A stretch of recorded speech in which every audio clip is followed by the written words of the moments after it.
Tool's a hammer, everything's a nail. Where's the sickle? I'm not a communist. Oh. I'm talking about popsicle. Oh. Not quite. My wife doesn't let me have those. My right. thing says 6 o'clock. That's what I just pounded in, send for. Welcome to the May 2020 monthly meeting of USD 453. We'll start with a roll call. Mr. Carney, Present. Mr. Goodman, Here. Mrs. Murphy, Here. Mr. Powell, Here. Mrs. Price, Present. Mr. Wells. Mrs. Mrs. Wells Wells. is here. Yes, Mr. Wells. Yep. And I'm here. We'll start off with Pledge of Allegiance by our superintendent.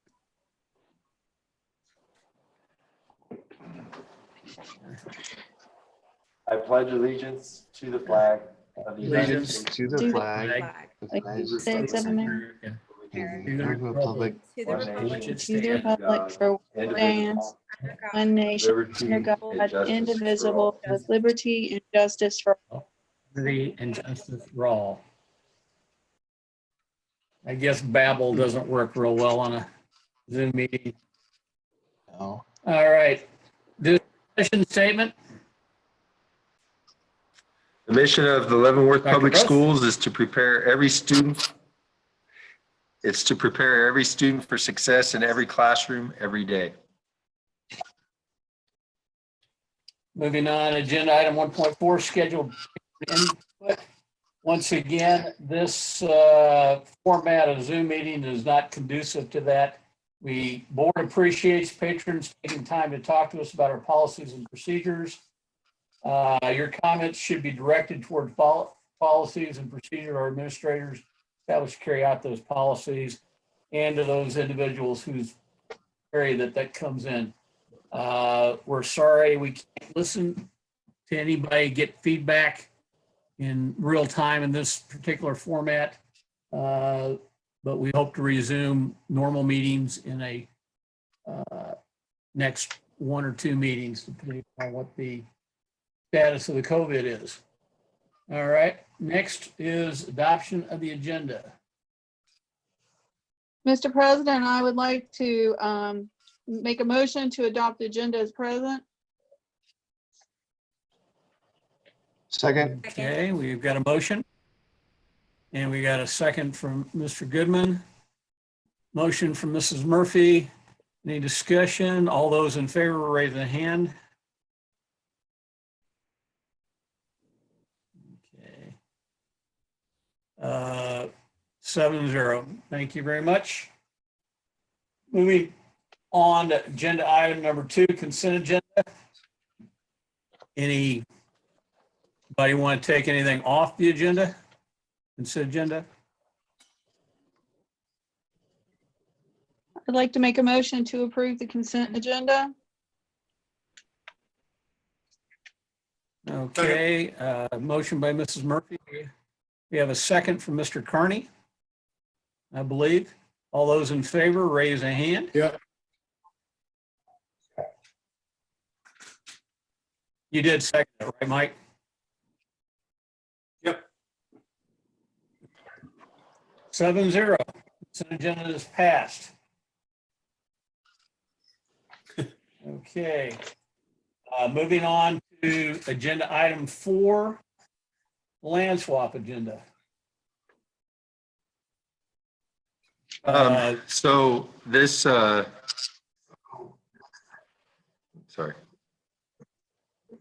Want me to continue? Yes. Please. So as you recall, I think it was back in September, October, when we first brought this to the board education about swapping some land that the city owns with the land that the school district owns. So David Brewer Park is the land that would be a part of this. If you recall, David Brewer Park has a bathhouse on it. It also has the tennis courts, a playground. That's all owned and maintained by the city. The ground that the city owns that we would be interested in is directly just west of the middle school football field. And within your packet of board information, you see that agreement, and you also see the highlight of the land that we're talking about. But for the public sector, it's David Brewer Park in exchange for the land just west of the middle school, which the district would have interest in putting future football or baseball and softball fields on that parcel.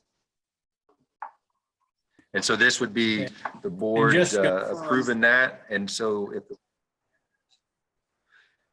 the board approves it tonight, then we would sign that going back to the city.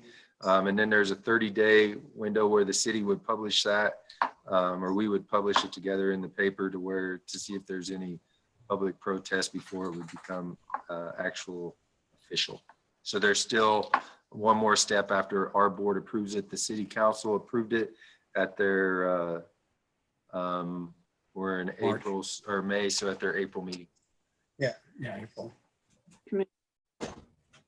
All right, now just to confirm, Well, it doesn't include the correct? Can't hear you, Doug. Doc, Oh, so I'm not you're blotting out. muted. Okay, just to confirm, it doesn't include the walking trail down by the creek at Warren, does it?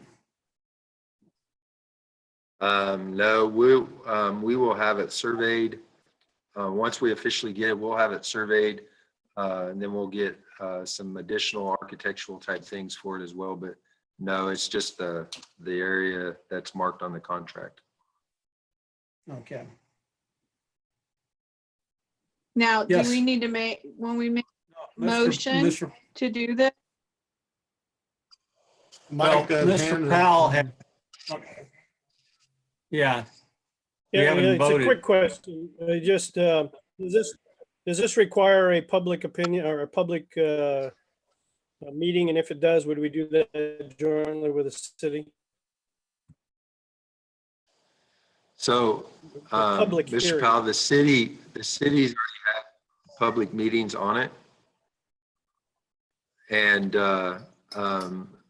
that's why from October to where we're at currently, it took as long is because they've had meetings about this and given opportunity for people to express that to the city side. And so then after the board approves it, there's still another 30-day window where there's that opportunity.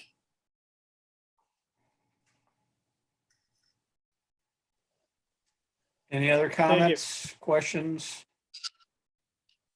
Yeah, I had a question. So when we make this motion to approve this, does it also automatically approve the money that we need to spend for the survey?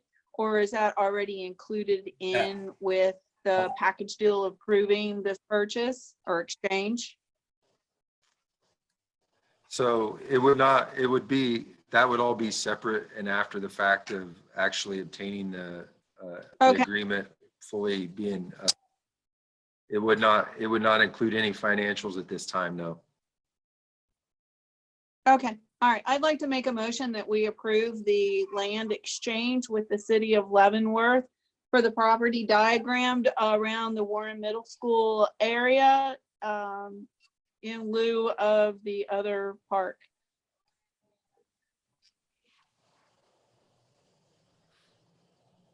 We have a motion. Second. By Mrs. Murphy. Do we have a second? Okay, we have a second from Mr. Second. Goodman. Any further discussion? Okay, all those in favor, raise a hand. Excited.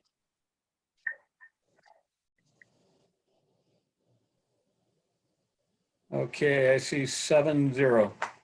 Thank you very much.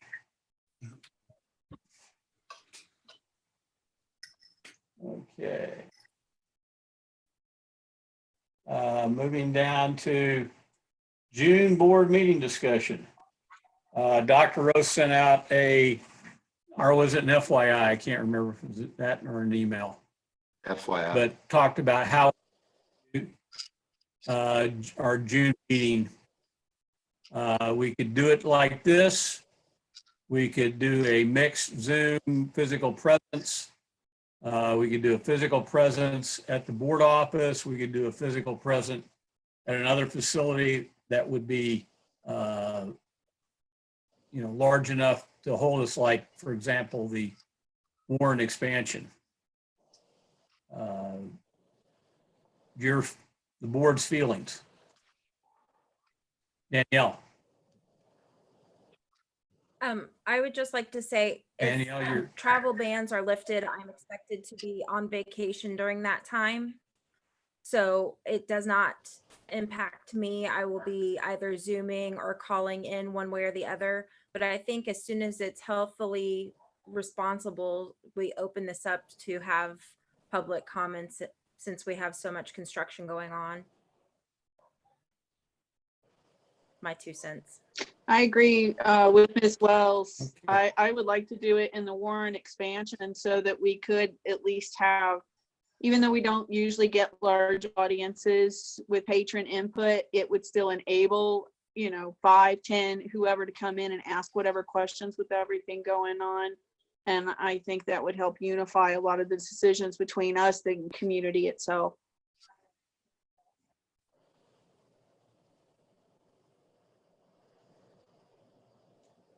Anybody else?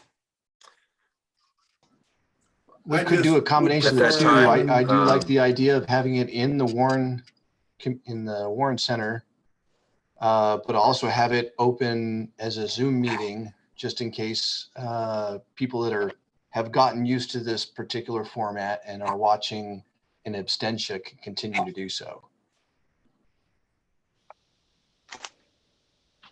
Okay, thank you, Jack. Mike, you I have I a think comment? life is evolved I got- into. Yeah. Okay. Go ahead. Whatever. I'll wait. No, it's your turn, Mike. Am I on? Barney.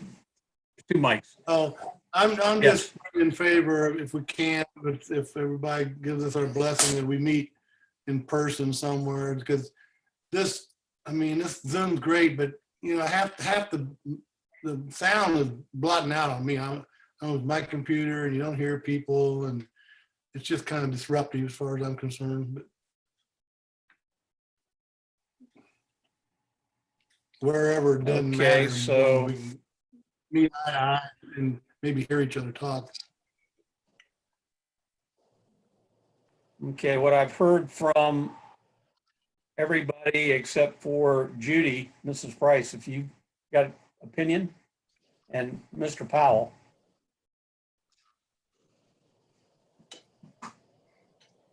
I am I am Miss- okay with going to the intermediate center. However, we've got to keep in mind the whole, what's happening in our county and in our area. So I know it's all dependent on that in the first place. I'd also like to minimize whatever impact we have on our tech guys, because if we pick something that's hybrid where we're half in and half out, it just complicates matters, and we don't need to complicate technology any more than it already is. And that's all my input. Okay, Your Mr. lips Powell, never you got moved. anything?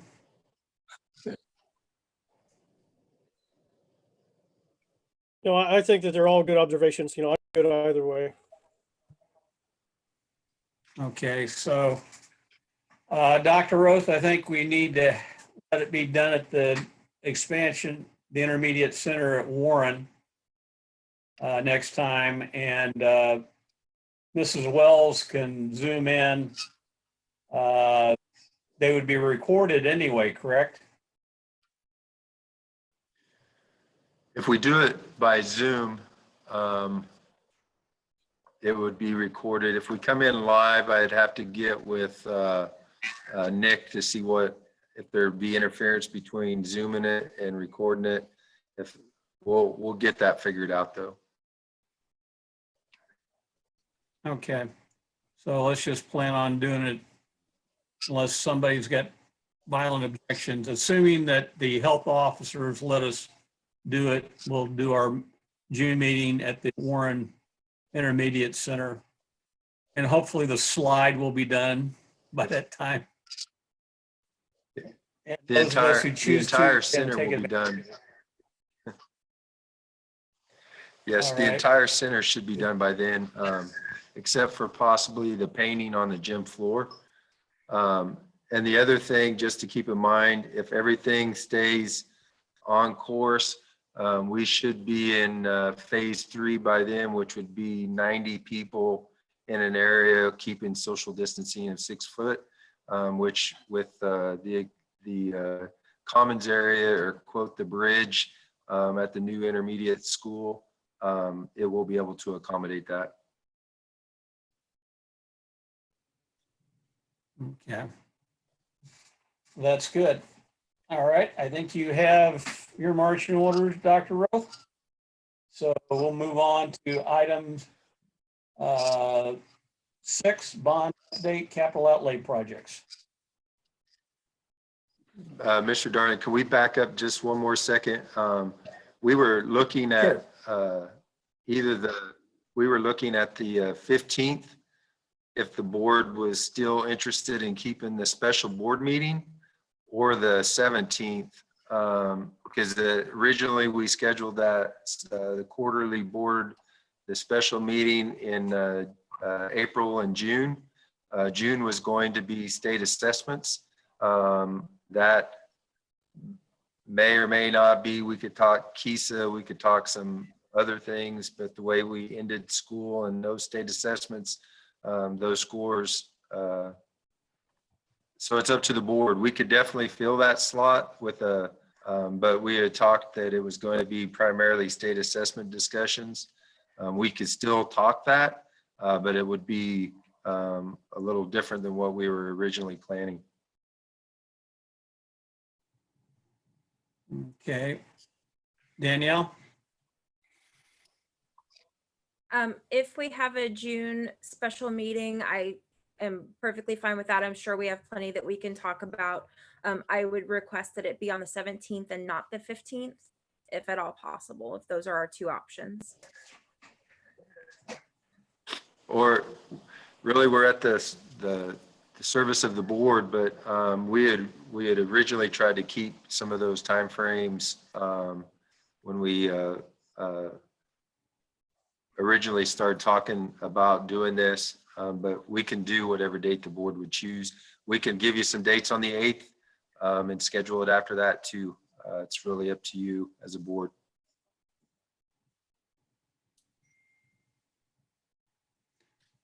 I'm thinking that giving the dates on the 8th, that some other alternative dates might be acceptable, because by that time we'll have a better idea of what the COVID isolation standard is. If that's agreeable with the board. Anybody object?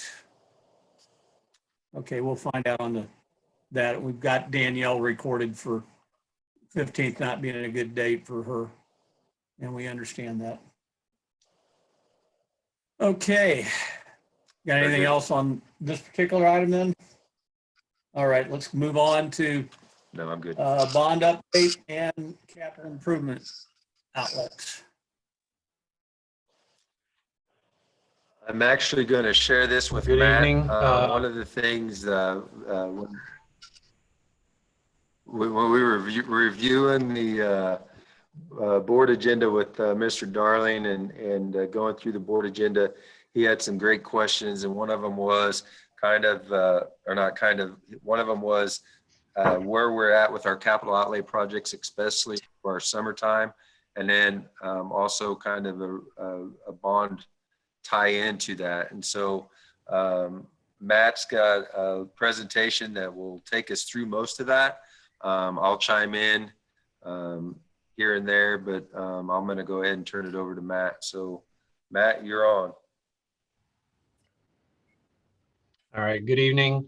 There is a little bit of a lag tonight, so I will try to speak a little slower than normal.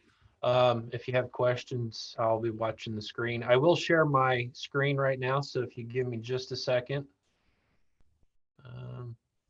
Jake, I cannot share that screen.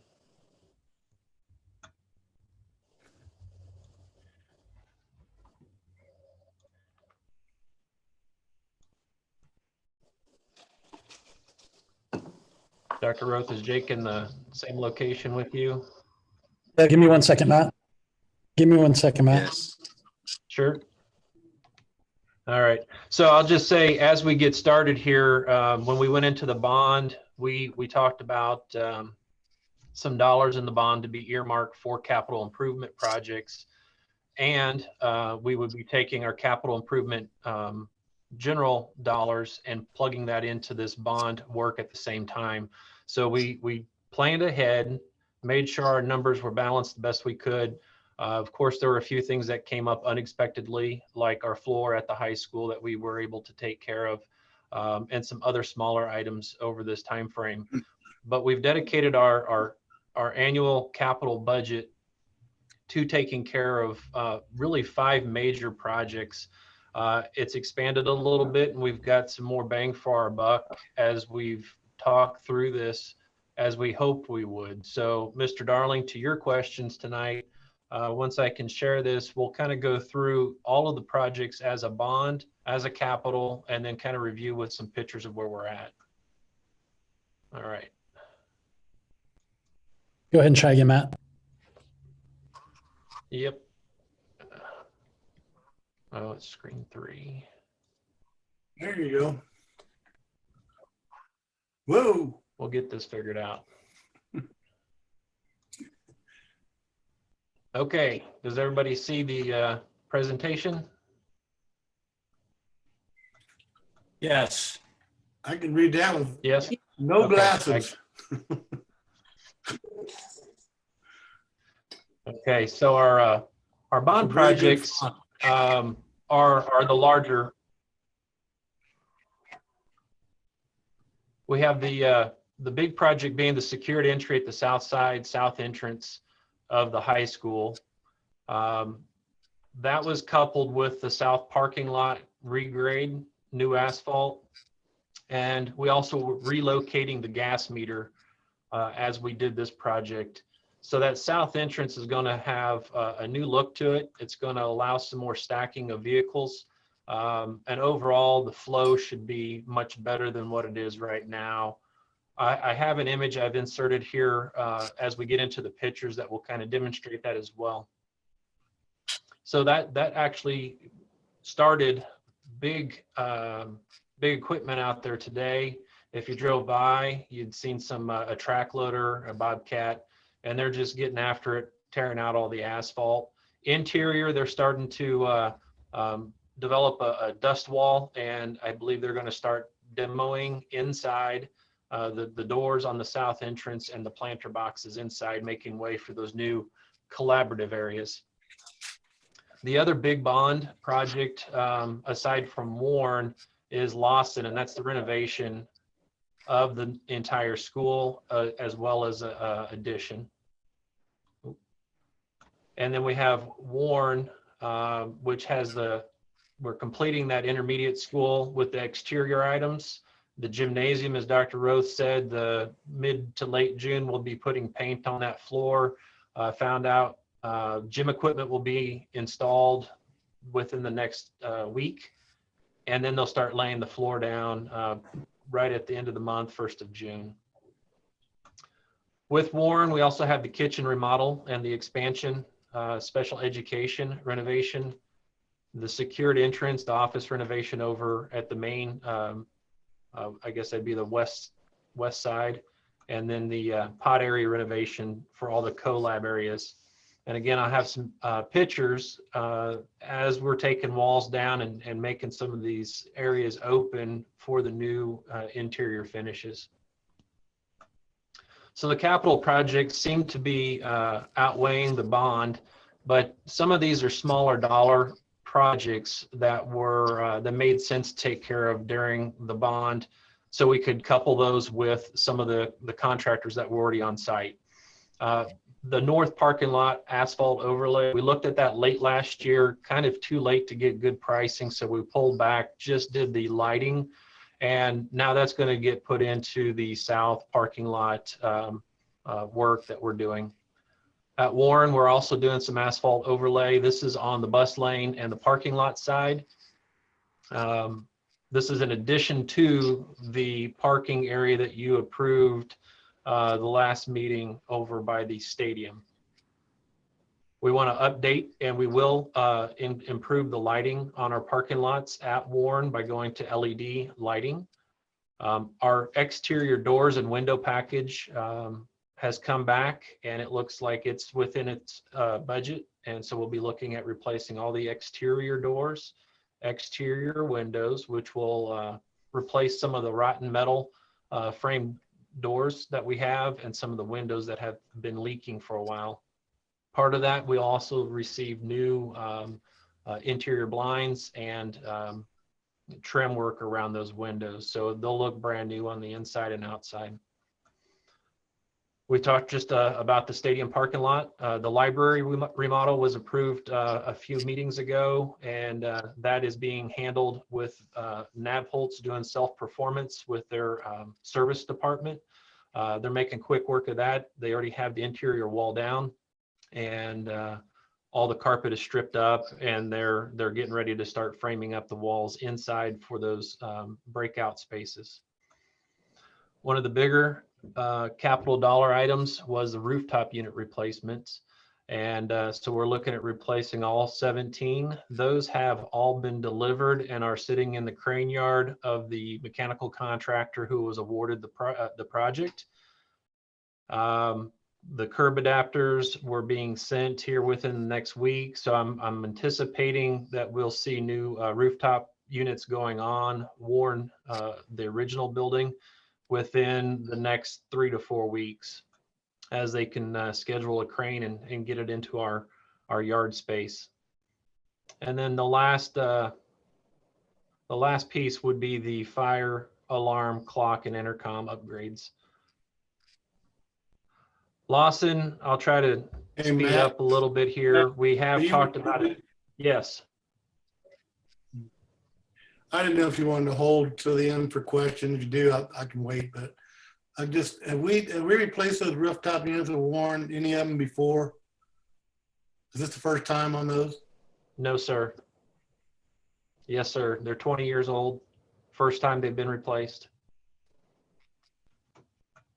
Okay, all of them. So, okay. Go ahead. All right. We've done some repair work on them.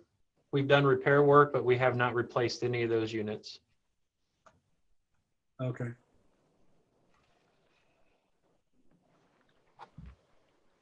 At Lawson, we have a large chiller unit that supplies all the cold air.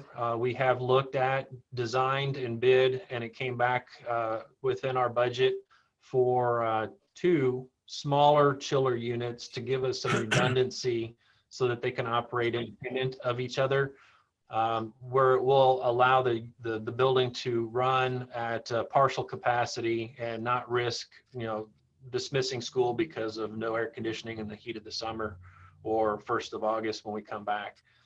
So we're working through that. That piece has not been awarded yet. It came in late, and we're still kind of tidying up the numbers for that project. Along with that mechanical improvement at Lawson is the unit ventilator replacement. This would be in the primary wing. As it is right now, it will tie into the new addition. We've had some humidity issues in that section of the building. We have done our homework with the correct people and have identified some improper sized units. They're 20 years old. It's time to look at putting the right equipment in there and manage that humidity. So those numbers are coming back good as well. We're moving the playground equipment as soon as the contractor can mobilize. And that is a project that the board approved a few meetings back and put in motion. So AB Creative is scheduled to come over and start disassembling that rope structure from Lawson and get that moved over to Warren Intermediate. Right now, the rain has caused some movement delays to get it to Warren because the site that they have to go to has just been a little bit wet.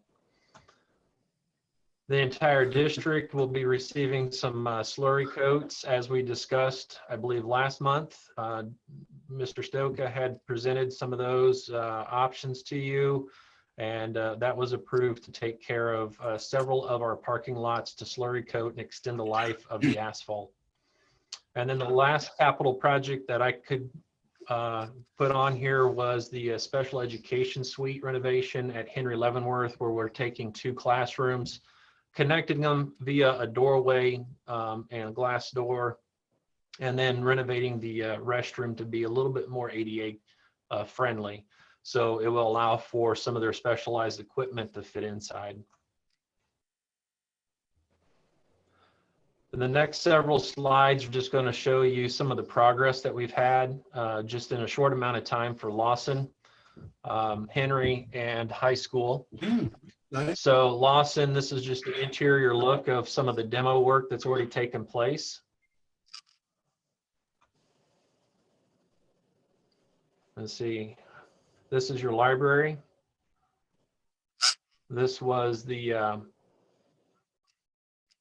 where was this at? This was in your office space, and this is your back hallway, main hallway, and then this would have been your old nurse's station back here. So tomorrow they'll start pulling down walls and making even more changes there at Lawson. Henry is moving a little slower. The concrete walls are all being demoed by hand. This is one side, old bathroom. They tore down this wall. They will eventually put a door in this area to connect to this classroom. That door will connect right in about this area. And then this wall will get removed and that bathroom will become much bigger.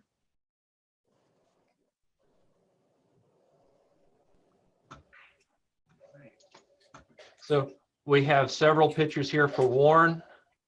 Up in the left top corner is your kitchen. So this is the back hallway going out to the dock. This would have been the washroom. There would have been a return tray glide here. This was the old hallway that you would walk through to connect to what is now the new connection. This is standing on that back wall looking towards the serving line, and all these interior walls have now been moved. This would have been the old hallway right here. And again, another side connecting. So our new building sits right here, and those are the doors that connect you into that suite. So this whole section will become a new serving area to service that side of the building. And then this section will become a serving area to service the 7-8 side. On the top right side, this is the library. This used to be the wall that divided here and down the center. Those have come down really quick. They stripped out all the carpet and they're just making quick work of that. They will be framing up some additional wall space back here to create some breakout space. 2 separate areas for students to work in and do small projects. And then at the bottom, we have one of our pods that have the walls removed. We had solid walls on both sides of the hallways. You can see the ceiling tiles have been taken down. Our movable walls are starting to be disassembled and taken out of the tracks. And just another image here of how open the space was before we closed it in. And now we're going to have a nice collaborative area built into this section of the wall to service those collab areas. And then here's Leavenworth High School. They've taken down all the parking lot lights. If you remember the old fence that surrounded the gas line, that's been removed. A new gas pipe has been installed. We'll do our best to camouflage that after we're finished with some color match paint. This section of the gas meter will disappear and be relocated down by the Performing Arts Center. And that is the other part of that new gas line coming in. And then we'll do some kind of shrubbery or something around this to kind of camouflage it as well. That opens us up to bring the new addition out in the front of this building. And we'll get to a picture of that and you'll be able to identify where this is all going. And at the bottom, this morning, they started taking up that asphalt. So I got a couple quick pictures just to kind of see how quickly they're moving. So they'll continue working through even some rain on this demo, and they don't feel like it's going to slow them down here with what's coming for the next few days. Hey, Matt, As I mentioned, I went ahead. Matt, Yes. Yes. the picture there, go back to the previous slide. Can you go back? The entrance there, is all that concrete coming out? Put new concrete in, or is that staying? Oh, at LHS? Yeah, Are you on the where the LHS slide? security area is gonna be, is that, Right here? now I am, right there, yeah. All Is of that- this will be Is that removed? all coming out? Yep. Yeah, Yes. good, because it's pretty nasty.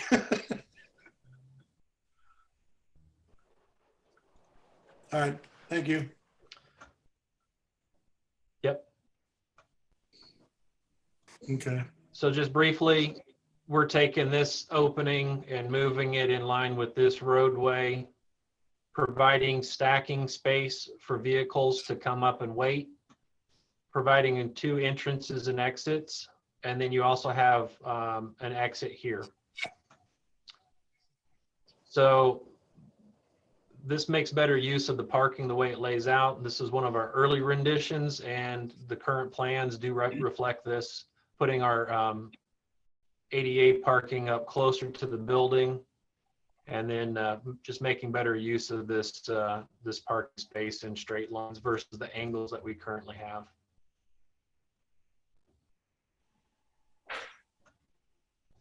Dr. Roth, did you want to talk through this piece?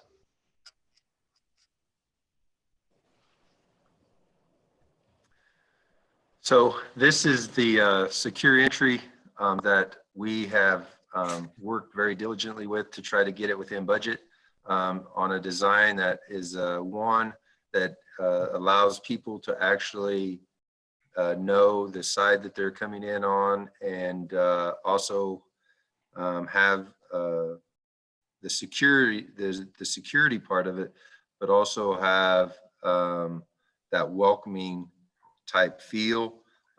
You will have in this, inside the glass, you will have your SRO security office. You also have a receptionist to help check in and check out students, as well as greet parents.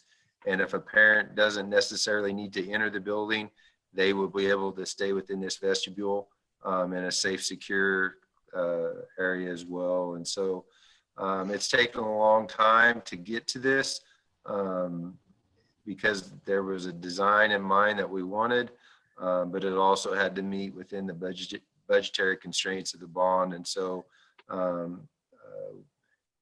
we feel very good about this design. We feel very good about the look, and it will be very functional for our high school staff, as well as parents and students entering the building at the beginning of school, as well as during the duration of the school day.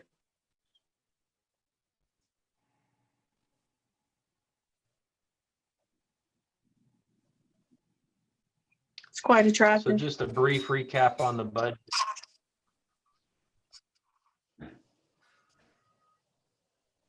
Matt, I brief had a recap question. on the budget. Yes. One thing I didn't see in your capital outlay were any roofs.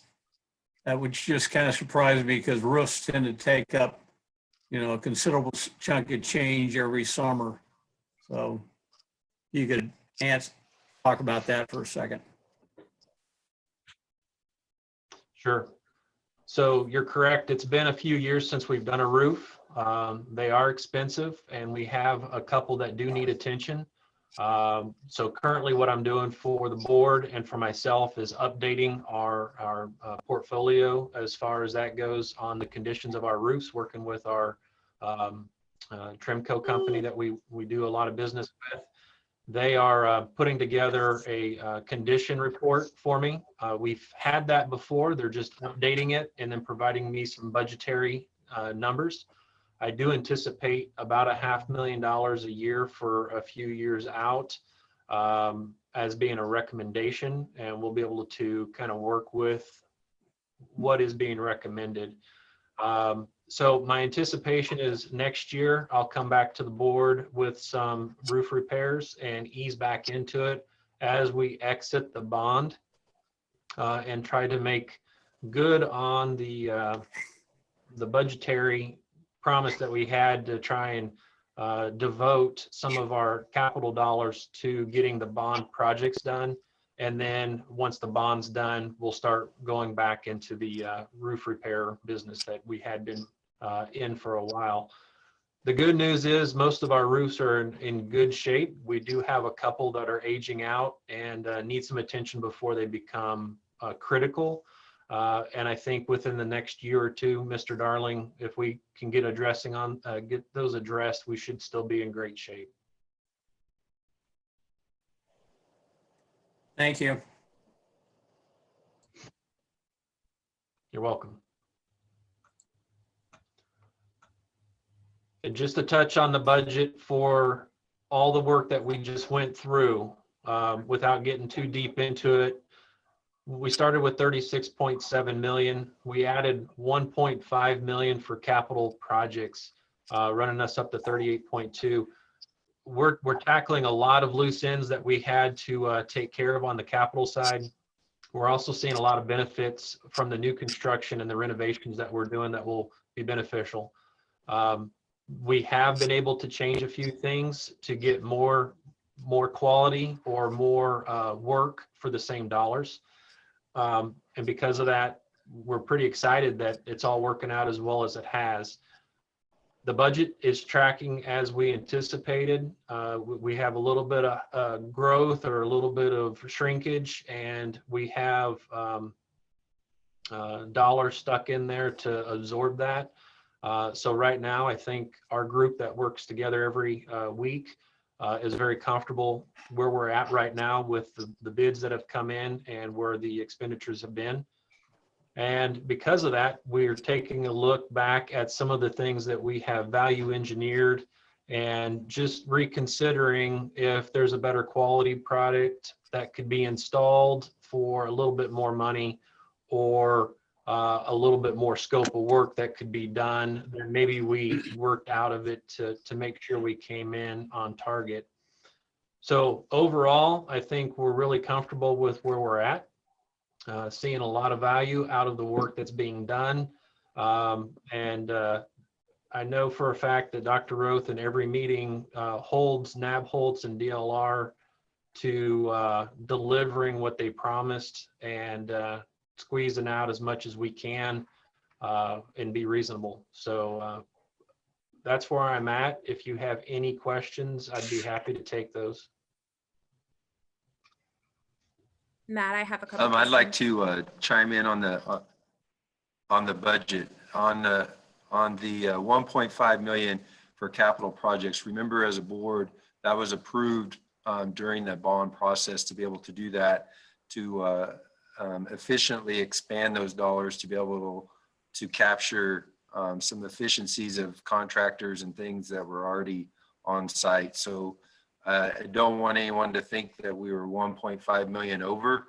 That was strategically planned using Matt's capital outlay dollars that he usually spends within the year's time to really capture and move forward and actually do more with that money based on the people already being on site. And so we are not over on our bond. And I think once you see the buildings and the work that's being done within those buildings, I believe you as a board and I believe our community will be very appreciative of what they've got in return for the money that they have put forth to be able to do what we're doing.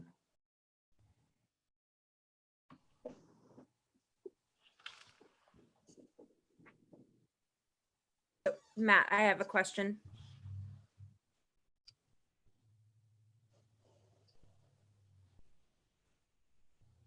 Go ahead. Go ahead, Ms. and ask Wells. Danielle.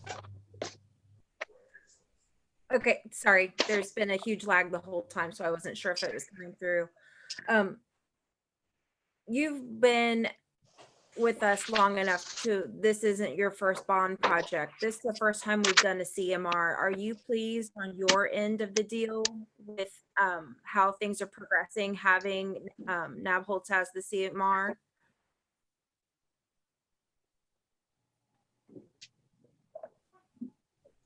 So yes, I think I got the whole question. Am I happy with the progress as a CMR? It is much easier when I've had a problem. I call one person, and so far they've sent people out as the intermediate school has started up. If I have questions, I have one source to go to. You know, there's a learning curve when we first got started, but I think it's been a good move for the district as far as the risk management side, and they have performed very well for us.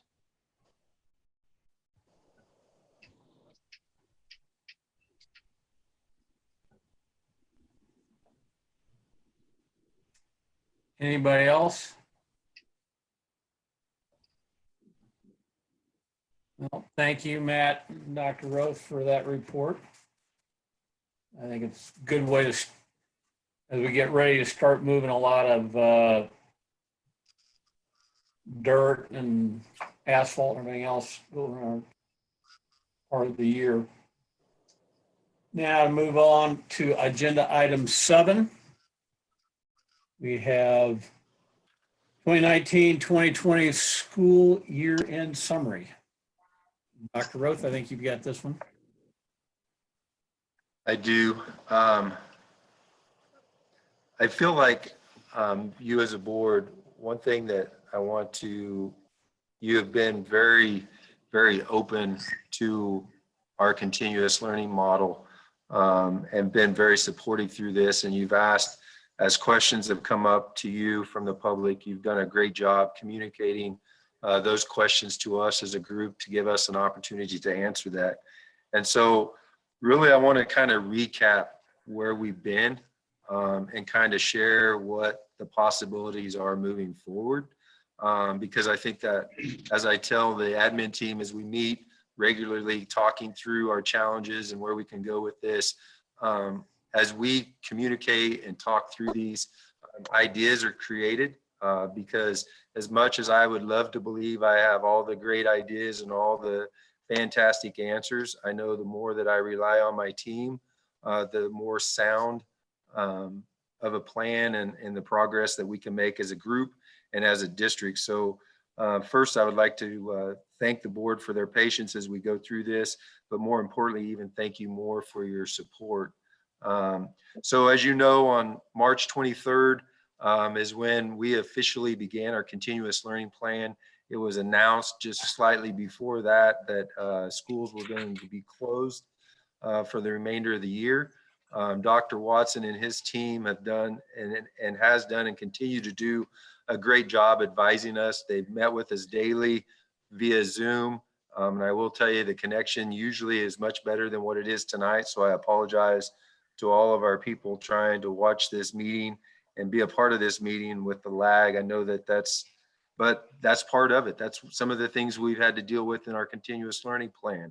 Those are some of the obstacles and the pivots our teachers have had to make. But anyway, Dr. Watson and his team have done a great job helping advise us. We meet on a regular basis, even today. We meet on Tuesdays and Fridays now, as opposed to every day. But anyway, our teachers, our principals have done a nice job. At the very beginning, we were dealt a hand and they played that extremely well. There's been some learning curves. There's been some pivots. there's been some adjustments. And I know that there's been some complaints, but there's also been people very appreciative of what's been going on as well. Where I know at one time the board was asking about attendance and participation and engagement. We believe at the very beginning we were 85 to 90%. Some of our buildings were 98 to 100%. We're seeing a little tail off on that. Our principals have reached out, our counselors are involved, our social workers are involved. We're trying to do our best to communicate. We're trying to keep that engagement level. We're every day. We have conversations and we monitor. The teaching and learning team's very active and involved. Our principals are doing, reach out communication. We're doing letters. We're doing all of the platforms that we can use to communicate. We have been. Are we still 100%? No. Are we 100% in effort? Yes. But we still have to have the response from the home side as well. We have, in the last 2 weeks, sent out truancy letters as we told the board we were. We have been getting some responses on that. We have worked with parents that have communicated with us to make sure that their student has been able to get involved or be able to log on or find out reasons why and try to get them in contact with any solutions that we can help with. So that was really that first week and kind of into the plan as of last week. So the continuous learning plan is still a living document. Even though we're within the last couple of weeks of school, finals are beginning next week. We're still learning and we're still growing with that. One of the things that we started on March 26th that I think is extremely important, and you as a board has supported greatly, is the food service program.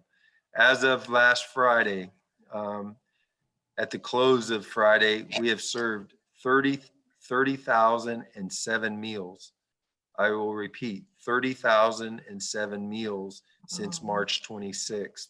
That is a true tribute to Cynthia and her crew, but also Matt's crew and other individuals that's helped serve, because they truly, on a front line standpoint, they really have been on the front line of this pandemic. And I can't say enough positive things about our kitchen staff and all the people that were involved in helping maintain order, from our security guards being out there to the people serving and preparing those meals. So 30,000 meals is a lot of meals since March 26th, considering the circumstance and the weather that we've had to endure during this time. And so I think that's very important to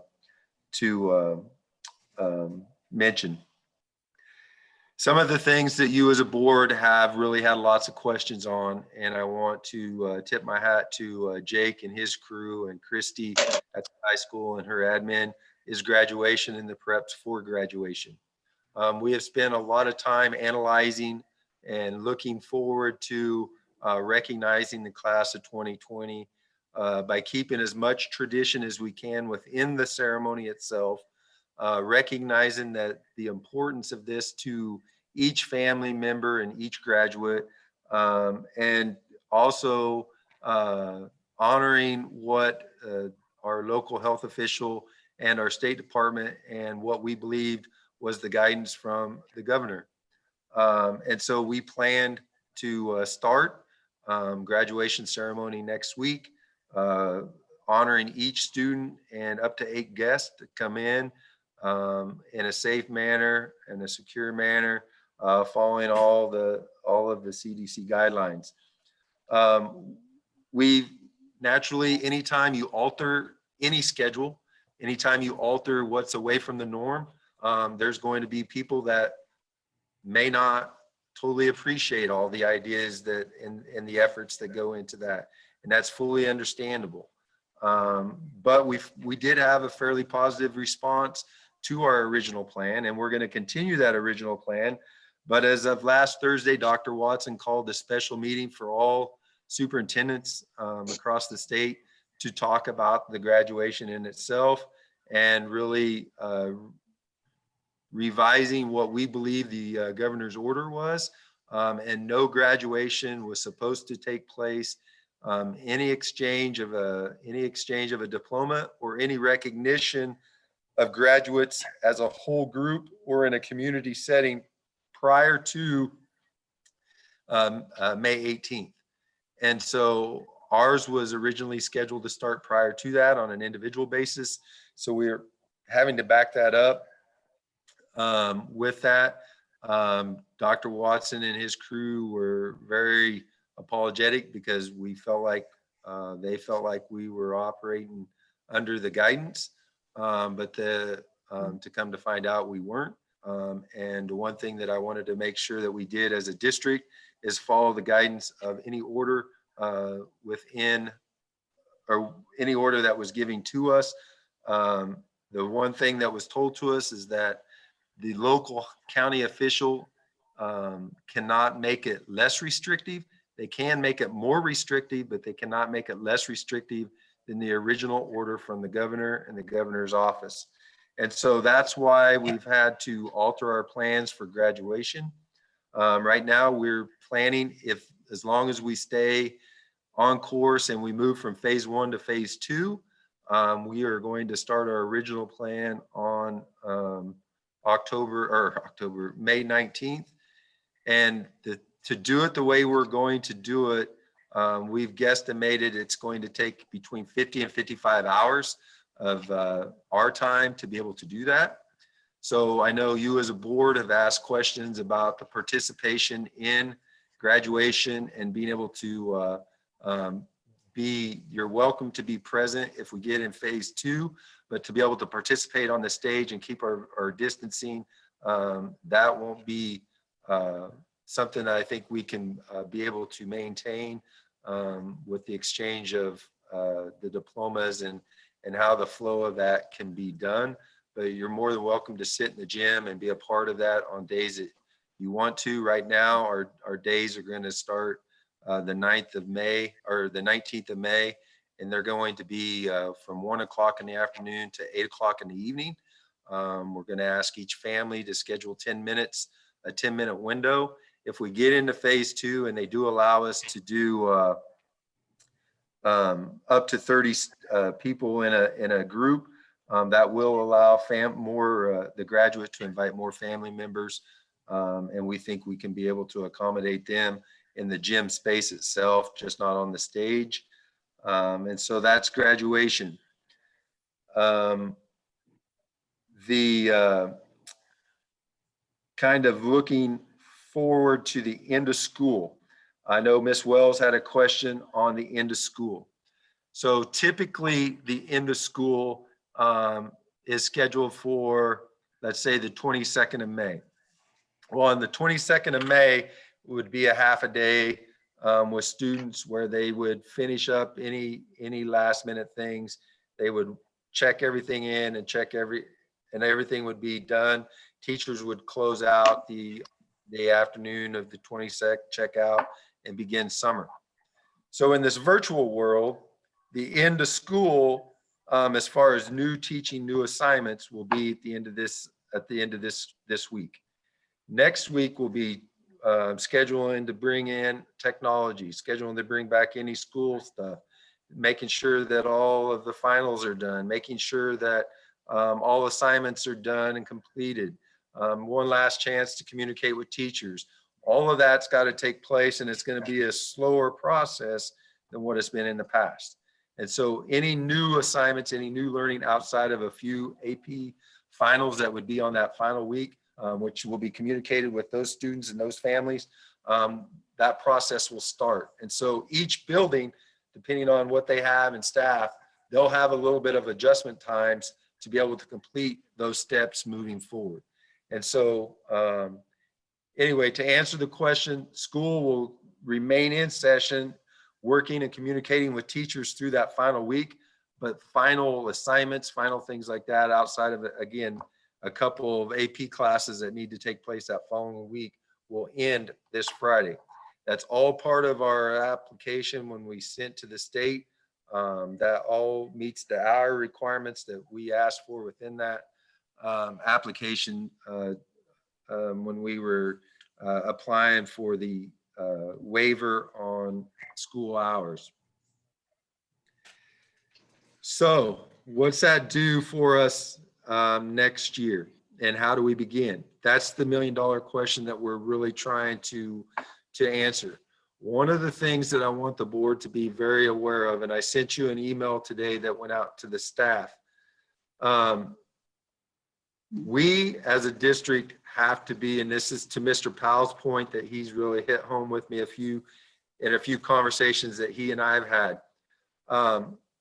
One of the things that within the pandemic and everything that's taken place is the state is now running in a deficit on overall budgetary dollars. So the projection for next year, which I know you all are aware of, is $1.3 billion deficit for the state. What we're trying to do, and the reason for the email today, is that we know going into next year that we're not going to be able to buy days back and say we can start earlier going into next year and we'll just have the funds to be able to do that. What we're trying to do is we know that with just the check-in processes, the follow-up with parents and those types of things, that we could capture some PD days at the end of this next week to be able to fast forward us to this platform. If we back up to March 23rd, we didn't have a lot of time face-to-face with teachers. We didn't have a lot of face-to-face time with staff to implement this distant learning opportunity and the continuous learning plan. Our goal is to be prepared because it's our belief that there is a great chance next fall that we will face some type of uncertainty when it comes to the platform that we're able to deal with students and teachers on. If we wait until August to begin that process, we're going to be continually behind. We have great staff members. We have great teachers. We have great teacher leadership. We have great building principals that have taken a lot of great pride in this. They've taken a lot of time and effort. We've had lots of discussions going on about what that looks like.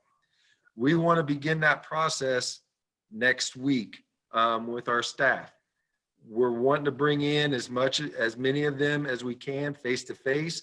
We're not going to break any CDC guidelines.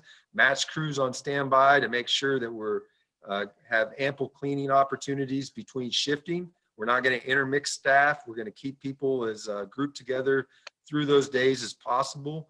We've encouraged them to follow whatever guidelines that's before us, mask, gloves, anything that they choose to wear. We are absolutely supporting it, but we believe we need as much face time as we can while they're still under contract, while we're still able to perform this and still plan and move forward for next year.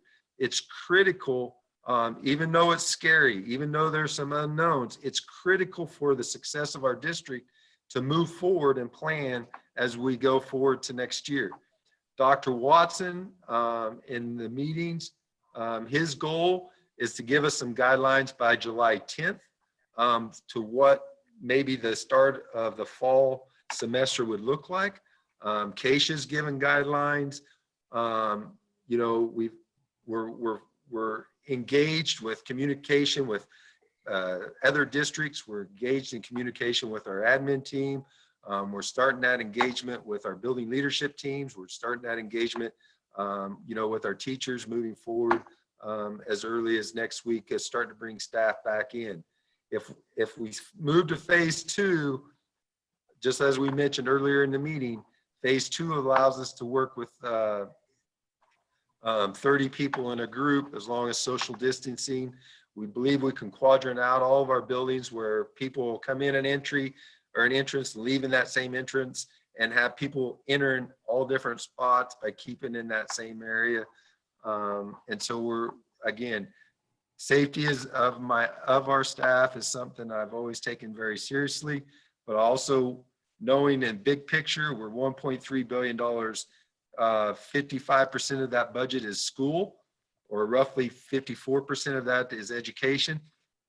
We know if the federal government doesn't allow some of that stimulus money to offset what states are losing in revenue and tax revenue, we are going to face as a district, as a state, possibly some budget cuts going into next school year. I'm trying to be proactive in that. I'm trying to utilize the resources we have now and the expertise that we have now to prep us and get us a step ahead going into next year. Is it ideal? No, but it's ideal to use the resources we have now to move us forward and try to take a step forward going into this next school year, and possibly do some virtual type learning, grab and go type things with staff members throughout the summer to practice what we're trying to introduce over these next few days, or the few days that we have in next week. And so one last thing is that we are working with the Horizon kids, and they are working on plans to open up Horizon kids around June 1st as well. And so trying to offer some daycare for our community members, but again, keeping all of our the governance of what our health officials are telling us, what our state officials are telling us. But the biggest thing is, I just, as a board, I know you know this, but it's always good to remind you, as well as reshare what and refocus even our admin team. All of these steps have taken place. And so we've not tried to be knee-jerk reaction to anything, but have it efficiently and opportunistically planned out.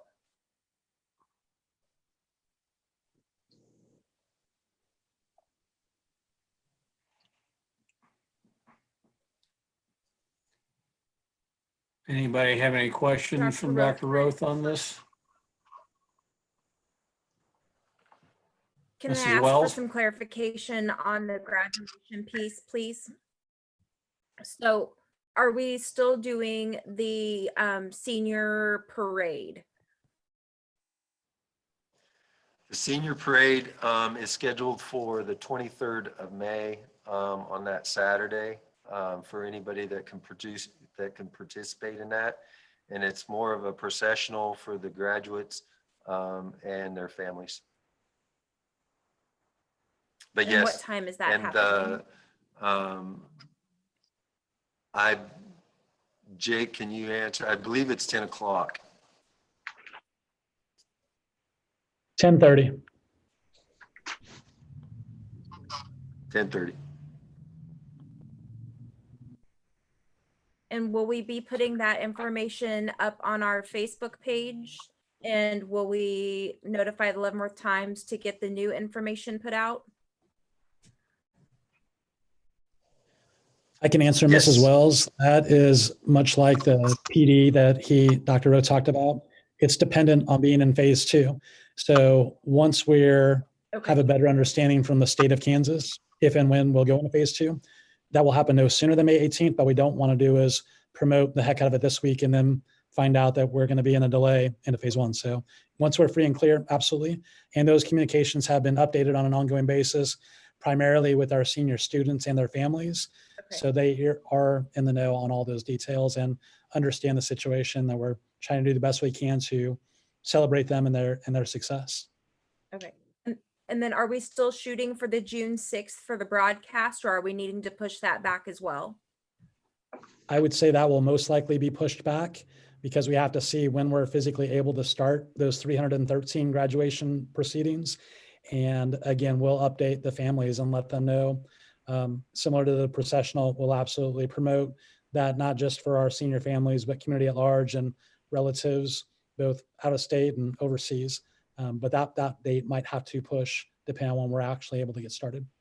When these communications are going out to the senior families, I, as a board member, would super appreciate to receive that communication as well, because I'm asked by the community what's happening, and I would like to be as informed as our families are informed.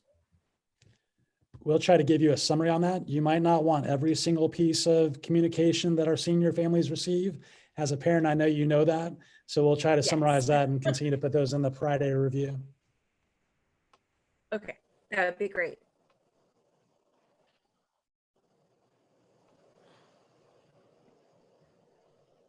Okay. Anybody else? If not, we'll move on to agenda item number 8, superintendent report. If Dr. Roth has anything left he wants to talk about.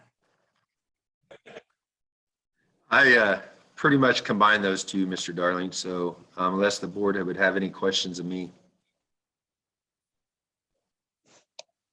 Well, I Okay. think you've done an amazing job.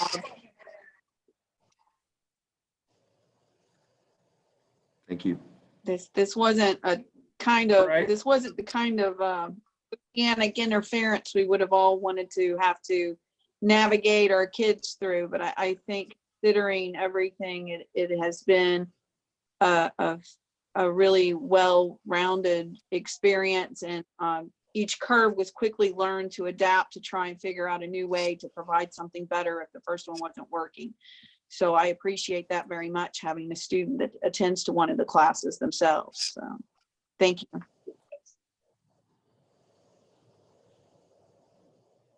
Okay. Move on to agenda item number 9. Executive Mr. President. session.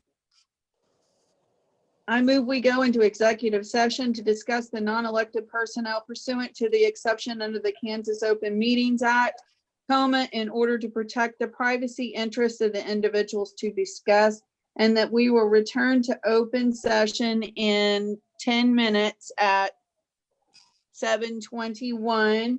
And we will be inviting Dr. Roth, Amy Sloan, and one of our attorneys, Robert Angela, Sarah Shearing, Henry Thomas, or Kate Gallen. We've got a motion. Do we have a second? Second. Second. Second. Okay.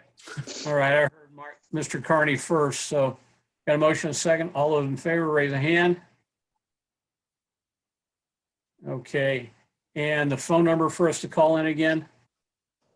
913-297-5733. 5733. All right. We'll see you there. Thank you.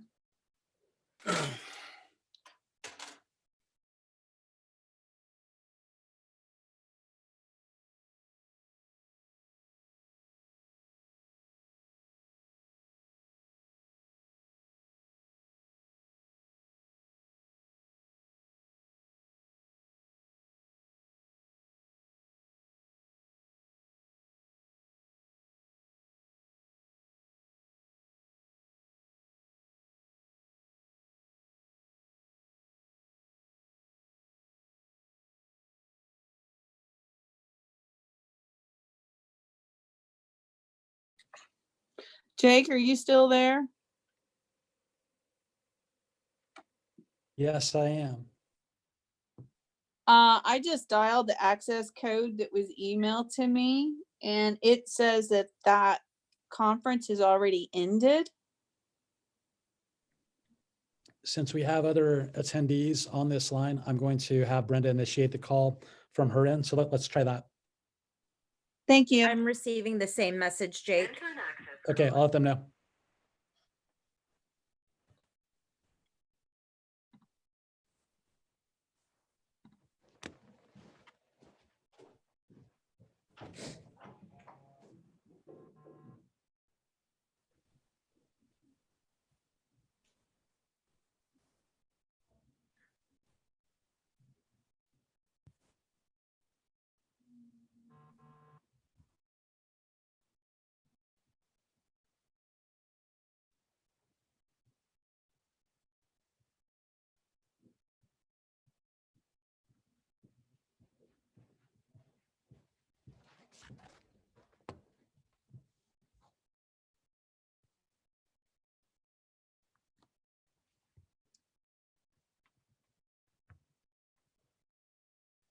We're working on the conference call line on our end. It's not you, board members.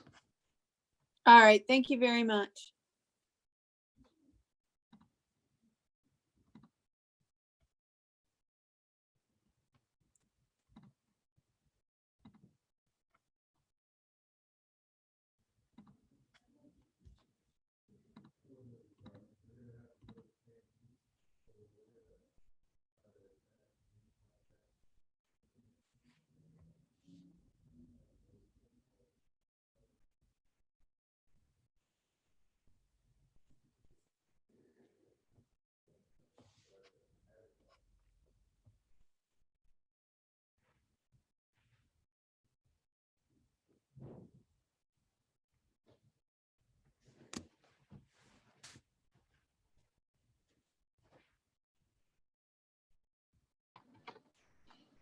Hey, do we have an access code? Is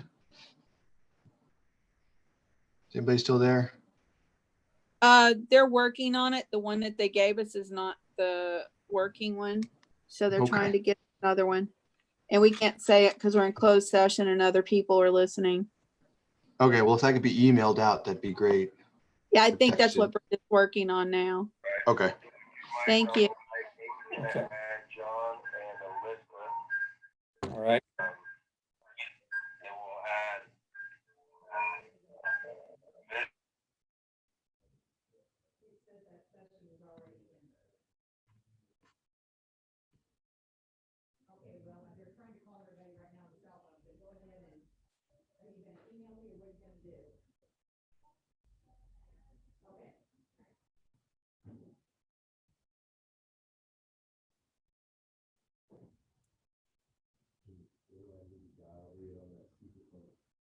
Jake, someone has a hot mic. We can hear Brenda speaking.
All right, coming back in.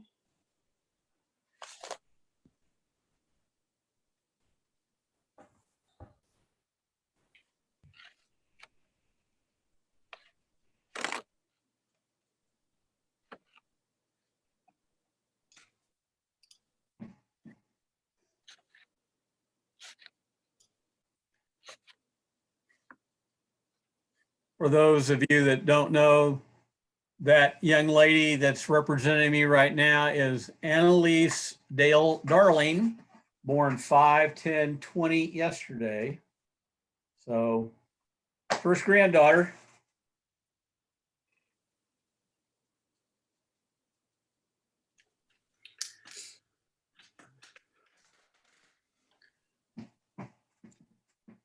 All right. All right, Mr. President, if we have everyone accounted for, We got Mrs. Wells, Mr. Goodman, and Mr. Carney. We don't have those.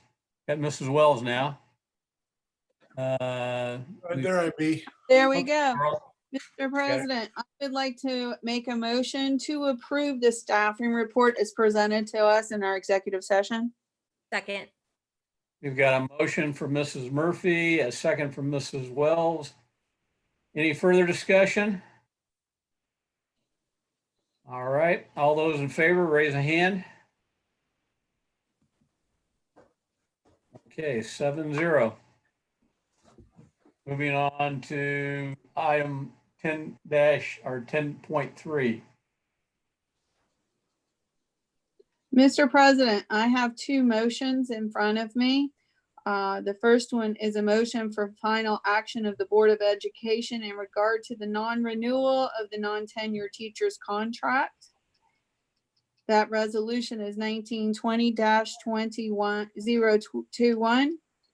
Whereas on the 13th day of April 2020, the Board of Education Unified School District number 453, Leavenworth County, Kansas, by resolution duly adopted, took action to notify David Pretz of the board's intent to non-renew his contract as a teacher of the 2020-21 school year. And whereas the clerk of the Board of Education gave written notice to Dave Pretz on the 14th day of April 2020 that it was the intent of the Board of Education to renew his contract for the 2020-2021 school year. And whereas after extensive consideration and thorough discussion, the board has determined that the matter should be resolved as follows.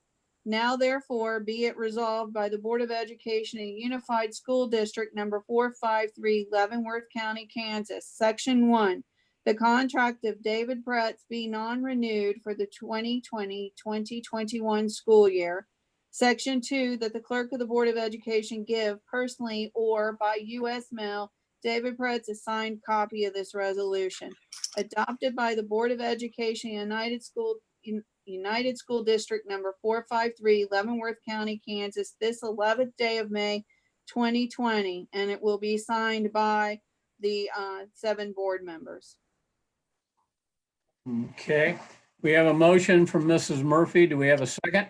Second. Have a second from Mrs. Wells. All those in favor, raise a hand. Okay, we have 7, sorry. 7-0. Thank you. Mr. President, I have a second motion for final action of the Board of Education in regard to a non-renewal of a non-tenure teacher's contract. The resolution is 19/20-022. Whereas on the 13th day of April 2020, the Board of Education of Unified School District number 453, Leavenworth County, Kansas, by resolution duly adopted, took action to notify Karina Tuttle of the board's intent to non-renew her contract as a teacher of the 2020-2021 school year. And whereas the clerk of the Board of Education gave written notice to Karina Tuttle on the 14th day of April 2020 that it was the intent of the Board of Education to non-renew her contract for the 2020-2021 school year. And whereas after extensive consideration and through discussion, the board has determined that the matter should be resolved as follows. Now therefore be it resolved by the Board of Education, the Unified School District of number 453, Leavenworth County, Kansas. Section 1, the contract of Karina Tuttle be non-renewed for the 2020-2021 school year. Section 2, that the clerk of the Board of Education give personally or by U.S. mail Karina Tuttle a signed copy of this resolution, adopted by the Board of Education, Unified School District number 453, Leavenworth County, Kansas, the 11th day of May, 2020, and it will be signed by all 7 board members that vote. Okay, we have a motion. Do we have a second? Second. Mrs. Price has seconded. Any further discussion? Seeing none, all those in favor, raise a hand. 7-0. All right, and my assumption is that Brenda will, Yep, she'll send that to us on email and we'll sign the contracts like we did the others before. all right, thank you very much. That ends agenda item 10, executive session action items. Agenda item number 11, community information. We have minutes from the Leavenworth County, our city commission for the 24th of March and the 15th of April. And we have Leavenworth County Commission minutes for their April 2020 meeting. Now we go on to agenda item 12, executive content was last day of school is the 22nd of May, Memorial Day 25th. We'll have a June 8th board meeting at 6 p.m. The date of the evaluation special board meeting in April is to be determined on the 8th of June. Then on the 13th of July, we'll do our board reorganization meeting, and that's one I definitely hope we can meet face to face on, because that's a fairly complicated one and has a lot of moving parts to it. Unfortunately, we can't have unscheduled patron input at this time. We do appreciate those who do comment on our stuff. And it's time for board member comments. I will start with Mrs. Wells, who I have unfortunately referred to far too many times during this meeting as Danielle, since I've known you for 15 years. At least. Thank you, Mr. President. I want to first off ask for grace and patience from the community. I know all of this situation is unprecedented that we've been going through, and we're doing our very best. I trust Dr. Roth. I trust our administration. I trust our teachers. We're keeping our kids safe. We're keeping our staff safe. We're doing everything we can. We're not trying to diminish the accomplishments of the class of 2020 in any way. And if anything, I think we're going above and beyond by providing them with special things that none of the other classes have had and that they've gotten to do. And so please just go along for the ride. It's going to be great. The kids are more resilient than we adults are. So I think they're going to come out of this with better life skills than we had at this age. And that's really what I wanted to touch on. I know it's a pressing matter for a lot of people, and I think we're doing a great job with what we have to do. So thank you. All right, Mrs. Price. Thank you. I'd like to echo the whole part about patience and grace. Our admin, faculty, and staff have already gone above and beyond, and I want to thank them. And also to our families and to our students, keep going. Things will get better. Take care of each other and stay safe and stay well. Thank you. Thank you. Mr. Powell.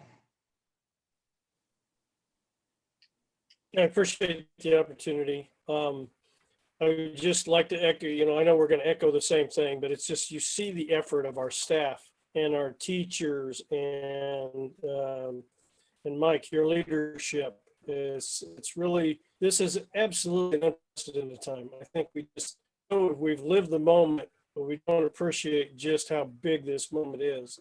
And I would just, say that all of us, both our parents, as well as our teachers and us as a board, need to be thinking about the circumstances we find ourselves in right now really aren't that much different unless something changes between now and September. So it goes back to the point. This is a time of patience and consideration and being part of a solution instead of a problem.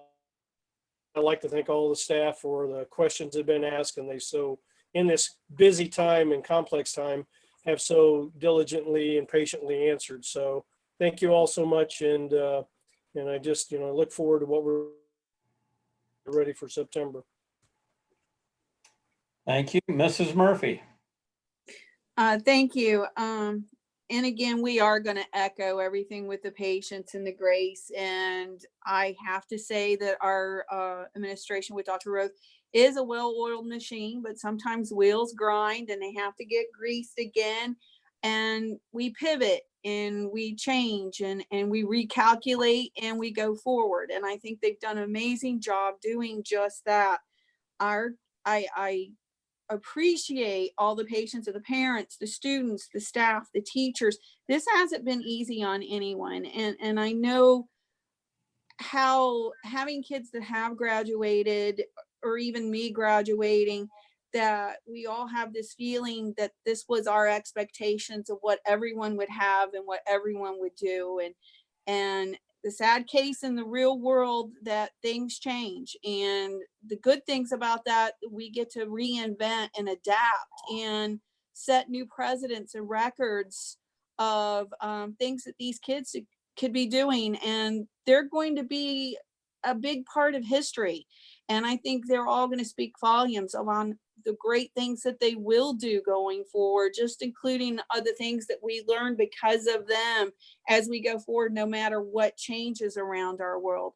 So there is a light in the forefront of us, and there is a lot of hope there. And I think we've all learned a huge amount of lessons, and that's just going to carry us all forward and make everything better for each future class that goes forward as well. So it's going to be great. It's not always what we want, but it may turn out to be even better. So I do appreciate everyone that has been on board with all the planning and helping people cry on their shoulders and hold hands, because that's what we still all have to do for each other too. Thank you. Thank you, Mrs. Murphy. Mr. Goodman. I'd like to echo everything that's been said. One of the most disappointing things for me is not being able to go to the commencement and hand those diplomas over and shake the hands of each one of the students and just see the absolute joy in their eyes that they're graduating. And that's always been one of the brightest spots of being on the school board, and that will be sorely missed. I hope we can do something to at least express how happy we are with our graduating class and our seniors this year for the effort that they've put forward and the tenacity to stick with it even during this event. One of the things that I stopped by the middle school the other day and talked with Kevin Warner and just kind of asked him, hey, how are the kids handling this? And he kind of gave me a bit of a surprising news. And this is maybe something of a bright spot. He said that in some cases, some of the kids that were struggling in schools are actually flourishing. They took to this difference and found a way to excel despite this. And I think maybe that's something that we look to doing in the coming years, is maybe reaching out and finding those kids that flourish under these circumstances and find ways to emulate that going into the future. Whereas they were struggling before, in this, they found it easier to handle some of their assignments. So I just, talking with Kevin, I just found it interesting, all the diverse ways that our teachers were helping our students out. So Dr. Roth, please stress to our teachers and our staff and everybody what the great job they've been doing. And I really am impressed by it. Thanks. Mr. Carney. I've had a talk with Dr. Roth about this before, and of course, like Jack said, the graduation is the main thing a board member does in my mind. And I was thinking about it today, and I didn't know, Mike, if we talked about this before now, but I think it'd be nice if we could get like a composite picture of the board and put in the paper with congrats to all the 2020 graduates or something. So at least they know that we care. If we can't, I know probably can't be there at the graduation ceremony we're going to have, but and I don't know how anybody feels about that, but I think it'd be a good gesture. Do we have a picture of this current board? We don't, do we? I'm not hearing anything. Do I got mute on? Mike was moved. Oh, sorry. I don't think we do as the board sits currently, no. okay. I mean, that's something we can do. We could take a picture or a screenshot of this, blow it up and just show them of the times. Well, I just think people need to know we care, but by a personal way. But anyway, and the second thing is I want to nominate my wife as the teacher of the pandemic at home with 4 grandkids every day. So if there's an award like that, I want to make sure she gets nominated.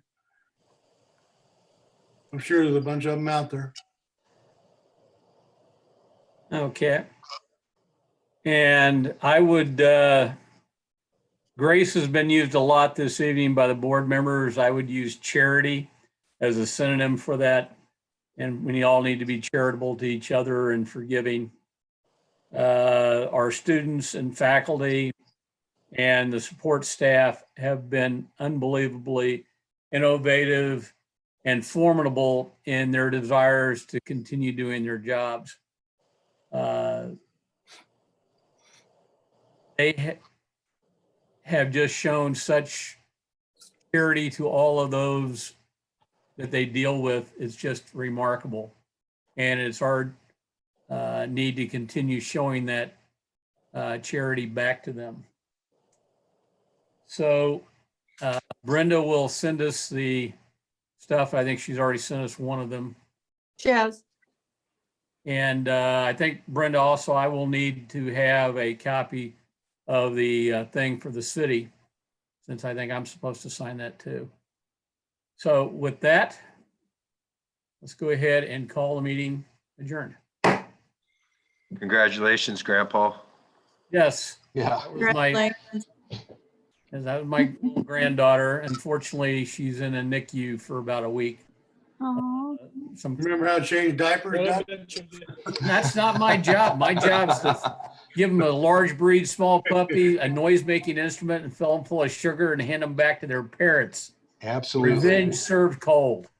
Okay, we'll see. Spoil them rotten. Out here. All right. Good night, everybody. Stay Good well. night.